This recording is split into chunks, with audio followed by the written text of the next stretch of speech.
তো গাইস আজকে দুটোর সময় স্নান করার পরে আমাদের সাথে কি ঘটনাটাই ঘটলো, ভিডিওটা শুরু থেকে শেষ পর্যন্ত দেখতে তো অবশ্যই বুঝতে পারবে। তো আমরা এখন যাচ্ছি ক্যান্টিনে ভাত খেতে।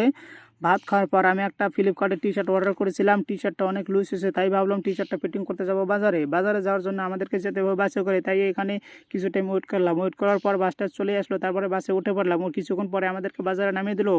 বাজারে নামার পর টি শার্টটা ফিটিং করার আগে ভাবলাম যে একটা জিন্স প্যান্ট নিয়ে নিই, দুটো একসঙ্গে ফিটিং করবো। তাই চলে গেলাম কাপড়ের দোকানে।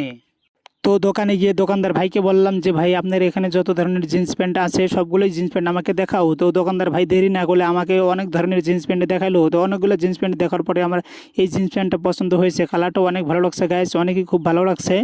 তো এই প্যান্টটা নিয়ে নিলাম। নেওয়ার পরে এখন পেমেন্ট করা লাগে, তাই এখন পেমেন্টটা করে দিলাম। পেমেন্ট করার পর আমরা দুইজনে চলে গেলাম জুসের দোকানে গিয়ে দুইজনে 2 গ্লাস জুস খেলাম। জুস খাওয়ার পর চলে গেলাম টেলারের দোকানে গিয়ে শার্টটা আর প্যান্টটা স্টিচিং করে নিলাম। তো